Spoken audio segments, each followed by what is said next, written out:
Friends, welcome back to my channel. আশা করি সবাই ভালো আছো, আমিও খুব ভালো আছি। আচ্ছা, একটা জিনিস তোমরা খেয়াল করেছো?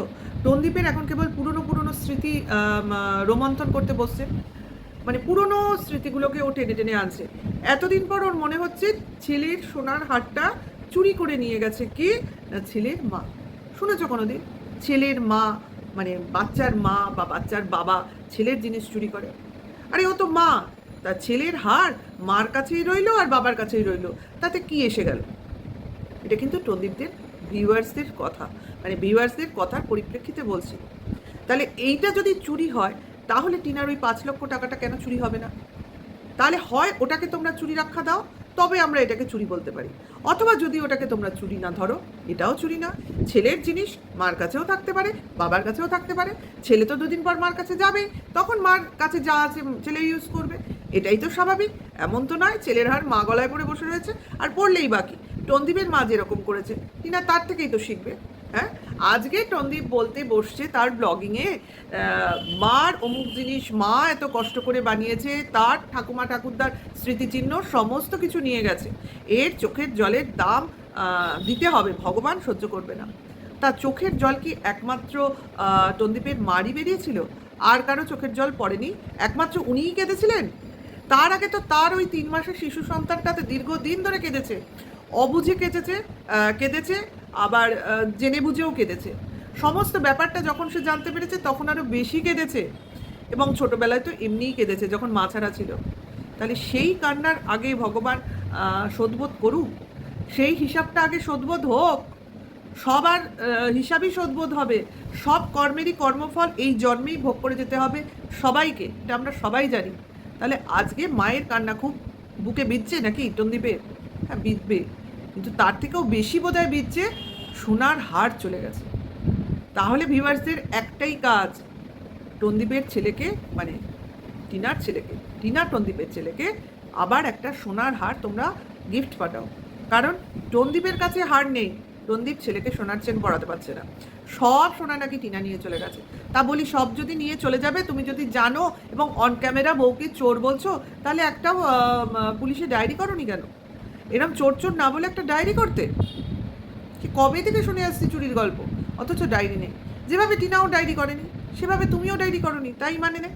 তাহলে মানেটা কি দাঁড়াচ্ছে? যে তোমরা এখনো বাচ্চাটার লিগাল ফাদার মাদার, কাজেই টাকা তোমার কাছে রইলো না টিনার কাছে রইলো সেটা যেমন ম্যাটার করে না, সোনার গয়নাও তোমার কাছে রইলো না টিনার কাছে রইলো সেটাও ম্যাটার করে না। বুঝতে পারছো? পারা উচিত, কারণ সম্পত্তির ভাগ বাটোয়ারা এখনো হয়নি, ডিভোর্সই তো হয়নি, শুধু সেপারেশনে আছে। সেখানে কে নিয়ে গেছে, কিভাবে নিয়ে গেছে, কার কাছে আছে, এইটা ম্যাটার করে না।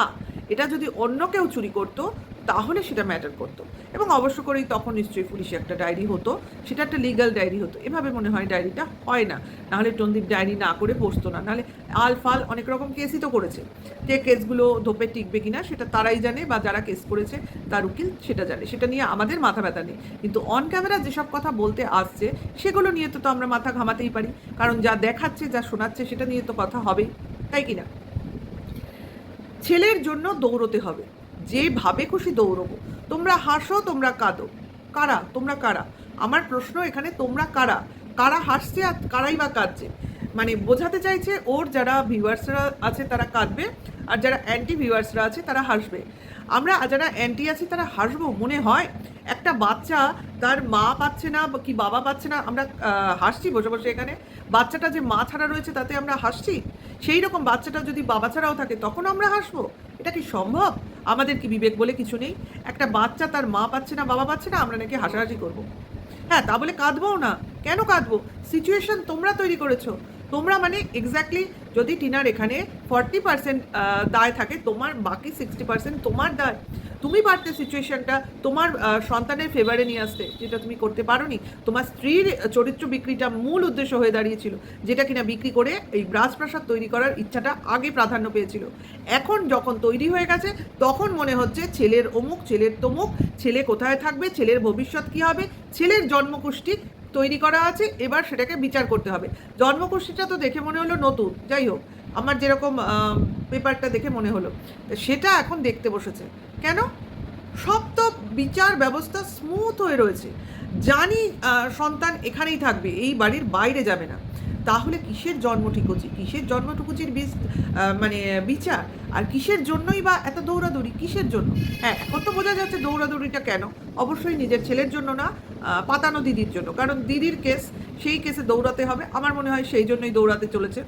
কাজেই সে যাই হোক, দৌড়াতে হবে, কিন্তু এমন ভাব করছে যেন ভিউয়ার্সরা ঘাস খায়, তারা কিছু জানে না, বুঝবে ছেলের জন্য দৌড়চ্ছে। কেন আমরা বুঝবো কেন, আমরা শুনবই বা কেন, আর আমরা মানবই বা কেন? আমরা তো জেনে গেছি ছেলে বাবার কাছে থাকবে, তাহলে কেন আমরা ভাবতে যাব?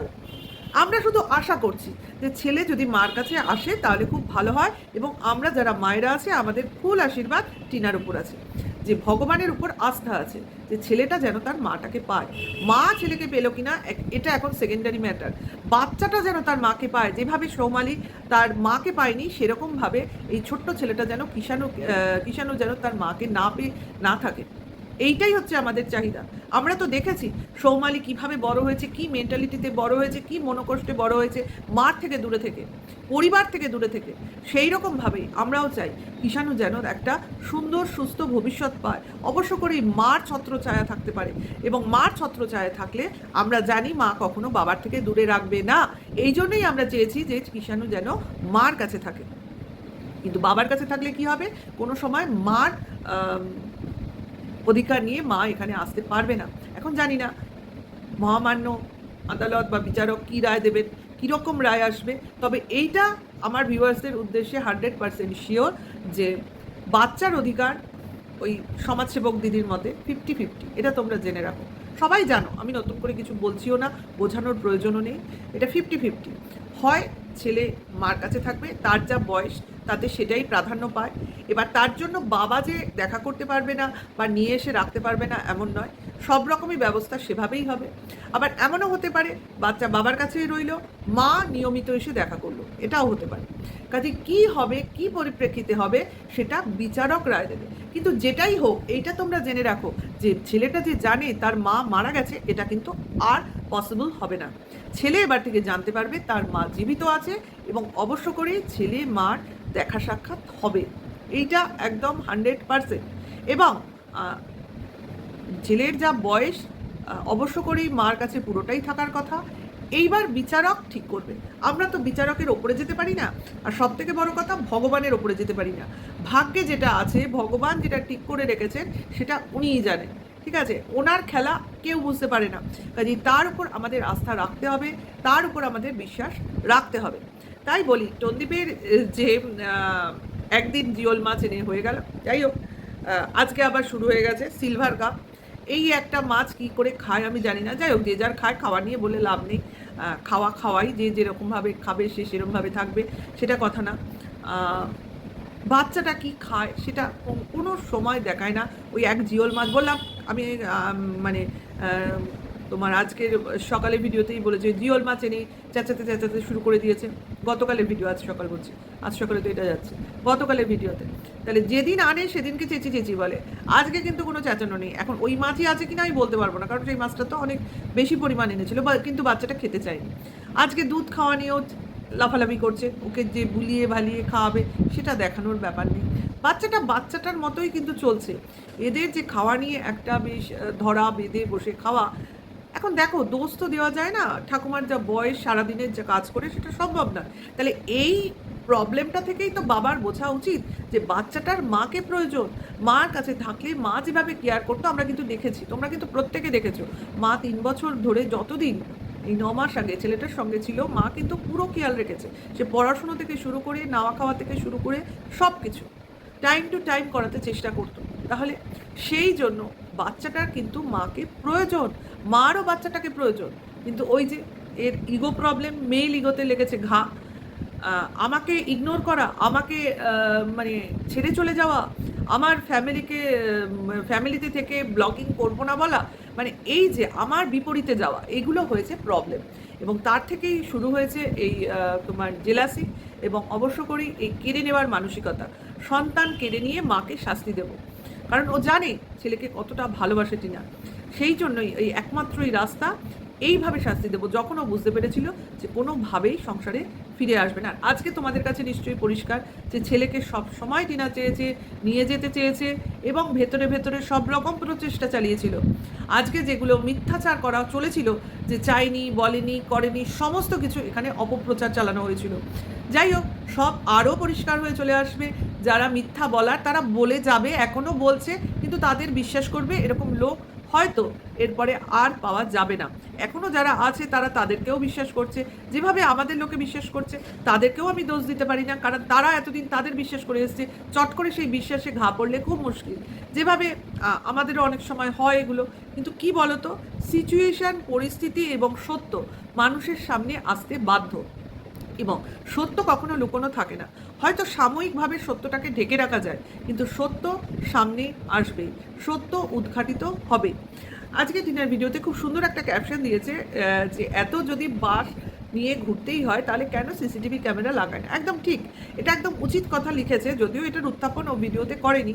আমারও মতে এটাই, যদি এত ভয়, এত বাস নিয়ে ঘুরতে হয়, অমুক তমুক মানে ছেলেকে পাহারা দিয়ে রাখতে হয়, তো ওর ভিউয়ার্সরা বহুদিন ধরেই সুপরামর্শই তো দিচ্ছে, চারদিকে পাঁচিল দাও, গেট দাও, সিসিটিভি ক্যামেরা লাগাও, এসব তো বলছে। কই, তাদের কথা তো প্রাধান্য দিচ্ছে না। অ্যাকচুয়ালি দিচ্ছে না বলবো না, ওর কথা হচ্ছে যারা বলছো তারা শুধু বলো না, তারা ওই সব জিনিসগুলো আমাদের বাড়িতে পাঠিয়ে দাও, কারণ খরচ খরচা তোমাদের, জিনিসগুলোও তোমরা পাঠিয়ে দাও, লাগিয়ে আমরা নেব, এই হলো কথা। ব্যাপারটা ভিউজ তো এখন সেরকম হচ্ছে না যে অনেক পয়সা আসছে, তারপর বাড়ির পেছনে প্রচুর পয়সা বেরিয়ে গেছে। তাই লোকে যেটা বলছে যে ঘর বাড়ি সুন্দর করে ফেলছে, সুন্দর সাজাচ্ছে, সুন্দর গোছাচ্ছে, অ্যাকচুয়ালি গোছাচ্ছে, সুন্দর সাজাচ্ছে, কিন্তু একবারও কি তোমরা ভেবে দেখেছো এই যে সুন্দর করে সাজানো, যে সুন্দর করে পরিপাটি করে রাখা, এই যে গাছের মানে নকল যে গাছগুলোকে মানে রাখা, বাথরুমে টয়লেটে রাখছে না, তো এইগুলো যে করছে, বা খাটটা এখানে রাখছে, শোকেসটা ওখানে রাখছে, এরকম সোফা কিনে রাখছে, এরকম কেন করছে, এগুলো কিন্তু এর পিছনেও কিন্তু অন্য কারণ আছে। শুধু যে টিনাকে দেখাচ্ছে বা ওর ভিউয়ার্সে দেখাচ্ছে তা নয়, বা আমাদের দেখাচ্ছে তা নয়, এটা কিন্তু ওর নিজের দিদিকেও দেখাচ্ছে, যে দেখো আমিও পারি, তুমি যেরকম করে তোমার ভিলাটাকে সাজাচ্ছ, আমিও কিন্তু একটা বড় বাড়ি বানাতে পারি, এবং আমিও বেশ টিপটপ করে থাকতে পারি। আসলে এটাকে পাঙ্গা নেওয়া বলছে, মানে ও অনেকগুলো লোকের সঙ্গে পাঙ্গা নিচ্ছে। এক টিনার সঙ্গে তো নিচ্ছেই, টিনাকে সেরকমও সমগোত্রীও ভাবে না, কারণ টিনা তো সাবস্ক্রাইবার কম। অ্যাকচুয়ালি ও পাঙ্গা নিচ্ছে ওর দিদির সাথে।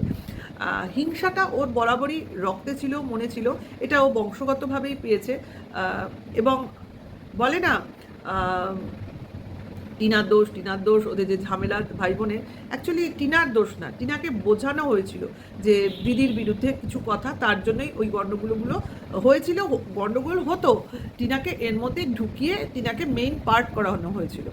আসল কিন্তু ভেতরে যার কুমন্ত্রণা, কুচক্রি এবং এই যে জেলাসি, এই যে দেখছো কাউকে টেক্কা দেওয়া, দেখো আমিও পারি, এটা কিন্তু ওর ভেতরেই ছিল। আজকে তাহলে কেন করছে এগুলো বলো না? বাড়িতে বউ নেই, বাড়িতে এরকম কেস চলছে, এই ছেলের পেছনে সময় দিতে হবে, তাহলে কেন তোমার এই ধরনের সাজানো গোছানোর দিকে মন দেবে? তাহলে একটাই কারণ, এখানে তোমার ওই দিদিকেই দেখানো, দেখো আমি করছি, আমি পারছি, আমি তোমার থেকেও হয়তো আরও বেশি কিছু করে উঠবো, তাই না? সে যে গাড়ি কেনা থেকে শুরু করে, বাড়ি তৈরি করা থেকে শুরু করে, সাজানো থেকে শুরু করে, সমস্ত কিছুই তো এখানে দিদির সাথেই পাঙ্গা নিচ্ছে, টিনার সাথে কিন্তু পাঙ্গা নিচ্ছে না, এটা কিন্তু তোমরা মাথায় রাখো। যাই হোক, ওর ভিডিও দেখে এইসবই বলতে হয়। ও আরেকটা কথা না বললেই না, ছাদে অনেক আলো লাগিয়েছে, কেন? শীতকালে পিকনিক করতে হবে।